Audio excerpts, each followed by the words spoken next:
안녕하세요. 복지 사각지대 아웃을 외치는 복지 다이소입니다. 벌써 2021년이 많이 지났는데요. 오늘은 이번 6월부터 달라지는 정부 정책 5가지를 소개해 드리려고 합니다. 첫 번째로는 요즘 백신 많이들 접종 받고 계시죠?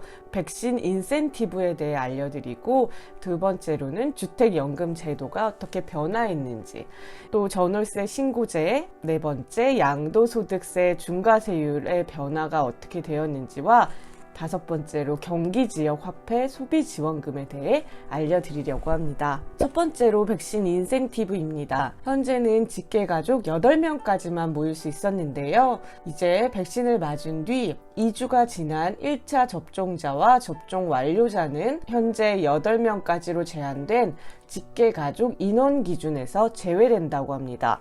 따라서 할아버지와 할머니가 접종을 완료했다면 최대 8명까지, 직계 가족 내에 5명이 접종이 완료했다면 최대 13명까지도 모일 수 있습니다. 가족 중 접종자가 많아질수록 모임 규모는 커질 수 있습니다. 접종을 완료한 어르신의 경우 경로당 이용이 가능한데요. 1회 접종한 어르신은 복지관, 경로당 등 노인복지시설도 이용할 수 있게 됐습니다. 코로나19 사태로 운영을 중단한 각종 노인시설이 6월부터 순차적으로 운행을 재개했기 때문인데요. 백신 접종하신 분들은 운영하는 미술 프로그램 등 마스크 착용이 가능한 프로그램에 자유롭게 참여하실 수 있습니다. 그리고 노인시설에서는 접종 완료하신 분들로만 소모임을 꾸릴 수도 있는데요. 이 소모임에서는 그간 침방울 확산 우려로 꺼려졌던 노래 교실이나 관악기 강습 프로그램 등도 열 수 있습니다. 음식도 함께 드실 수 있습니다. 공연장 등 입장료도 할인 받으실 수 있는데요. 접종하신 분들에게 국립공원, 휴양림, 공연장 입장료 할인 면제 혜택이나 우선 이용권도 제공됩니다. 문화관광체육부와 문화재청은 6월 중에 템플스테이 이용 할인, 고궁 등 문화재 특별 관람 행사를 연다고 하네요. 그간 요양병원, 요양시설은 면회가 금지되거나 비대면 방식만 허용됐었습니다. 6월 1일부터는 환자나 면회객 중 어느 한쪽이라도 접종을 완료했다면 대면 면회 가 가능합니다. 다만 입소자와 종사자의 1차 접종률이 75% 미만인 시설에서는 면회인이 사전에 코로나19 진단 검사를 받고 음성 여부를 확인해야 합니다. 면회는 사전 예약이 필수이고 1인실이나 독립된 별도의 공간에서 이루어집니다. 함께 음식을 나눠 먹거나 음료를 섭취하는 것은 허용되지 않지만 환자는 반드시 마스크를 착용하고 손을 소독한 뒤 면회객을 맞이해야 합니다. 지자체 내에서도 개별 혜택을 계획 중에 있는데요. 서울시 중구의 경우에는 백신 접종자에 한해 수영장을 완전 개방하기로 했고요. 경남 고성군의 경우에는 백신 접종을 마친 군민들에게 추첨을 통해 1천만 원 상당의 경품을 지급하겠다고 덧붙였습니다. 경품 종류와 지급 방법은 국민 의견을 수렴해 결정한다고 하는데요. 또 60세부터 74세 백신 접종 사전 예약률이 높은 마을을 선정해 수건 사업에 쓸 수 있는 사업비 10억 원을 지원한다고 밝히기도 했습니다. 두 번째, 주택연금 변화입니다. 6월부터 가입자 사망 시 연금 수급권이 배우자에게 자동으로 승계되는 신탁형 주택연금이 도입됩니다. 주택연금은 만 55세 이상 부부가 보유주택에 거주하면서 해당 주택을 담보로 매달 일정액을 평생 대출 형태로 지급받는 상품인데요. 지금까지는 기존 주택연금 가입자가 사망할 경우 자녀를 비롯한 사망자 소유 주택의 상속자 전원이 동의해야 배우자가 연금 수급권을 승계할 수 있었습니다. 따라서 한 명이라도 동의하지 않으면 안 되는 구조였는데요. 2월부터 신규 가입하실 때 신탁형 주택연금을 선택하고 수익자를 주택 소유자와 그 배우자로 지정하면 전원 동의 받지 않아도 배우자가 받을 수 있는 제도입니다. 아쉽게도 현재로서는 신규 가입자에 대해서만 혜택이 주어지니까요. 가입하실 때 활용하시면 되겠습니다. 세 번째로 전월세 신고제입니다. 임대차 계약 당사자 간 임대 계약, 임대료 등의 계약 내용을 신고하는 제도인데요. 작년에 도입한 전월세 계약 갱신 청구권과 전월세 상한제를 포함한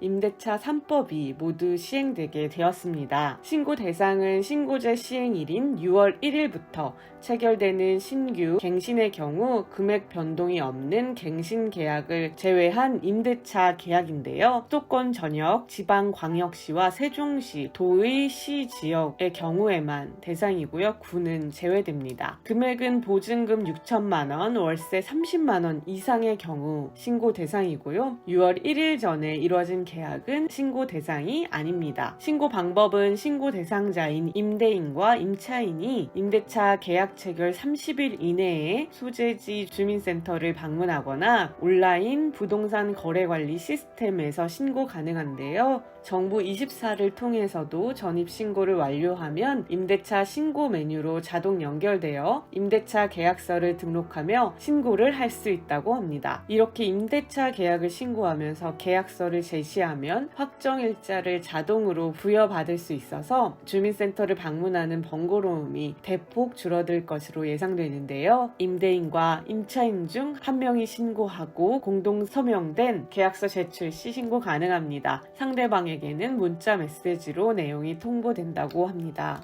참고로 공인중개사에게 신고 위임이 가능하고요. 전입 신고 시 계약서를 첨부해도 신고한 것으로 규정합니다. 1년간 계도 기간이 있어서 내년 6월 1일부터는 미신고에 대한 과태료가 부과가 되는데요. 기간과 거래 금액에 비례해 4만 원에서 100만 원까지 부과된다고 합니다. 허위 신고에 대해서도 100만 원이 부과된다고 하네요. 네 번째, 양도소득세 중과세율 변화입니다. 6월부터 단기 보유 자산과 중과 대상 주택에 대한 양도소득세율이 변동되었는데요. 6월 1일 이후부터는 조정 대상 지역에 주택을 소유한 다주택자가 주택을 양도한 경우 변경된 중과세율이 적용됩니다. 중과세율은 기본세율에 법에서 정한 세율이 가산돼 적용되는 건데요. 조정 지역의 주택, 조합원 입주권, 분양권을 가지신 분이 주택을 양도하는 경우 양도소득세 중과세율을 적용받게 되는데요. 1세대 2주택자의 경우 기본세율의 10% 중과세율을 적용받았다면 6월 이후부터는 20%를 적용받습니다. 1세대 3주택의 경우 기본세율의 20% 중과세율을 적용받았다면 6월 1일 이후에는 30%를 적용받고요. 주택수 산정 방식도 기존 주택과 조합원 입주권이 해당되었다면 6월 이후부터는 주택, 입주권, 분양권이 변경되었습니다. 2년 미만 단기 보유 주택 양도소득세도 인상되었는데요. 1년 미만의 경우 5월 31일까지는 40%였다면 6월 이후 70%, 1년에서 2년 미만 보유한 주택의 경우 기본세율에서 60%로 변경되었습니다. 하지만 동일하게 2년 이상 보유한 주택의 경우에는 기본세율을 적용받습니다. 주택 분양권 양도소득세율에도 변동이 있었는데요. 기존 5월까지 비조정 대상 지역의 경우 1년 미만은 50%, 1년 이상 시 기본세율을 적용받았고 조정 대상 지역의 경우에는 50%였습니다. 6월 1일부터는 이 제도가 변경되어서 조정 대상 지역 여부와 상관없이 1년 미만의 경우에는 70%, 1년 이상의 경우에는 60%를 적용받게 됩니다. 다섯 번째, 경기지역화폐 소비지원금입니다. 경기도가 6월 1일부터 경기지역화폐 20만원 충전으로 27만원어치를 쓸 수 있는 소비지원금 2탄을 시행했는데요. 경기지역화폐 충전과 소비만 해도 5만원의 소비지원금과 2만원의 인센티브를 지급하는 제도입니다. 경기지역화폐를 생애 최초 충전하는 분들의 경우에는 20만원 이상 충전하시면 2만원의 인센티브가 자동 적용되고 5만원의 소비지원금도 추가로 받으실 수 있습니다. 기존 사용자의 경우 20만원 이상 소비했을 경우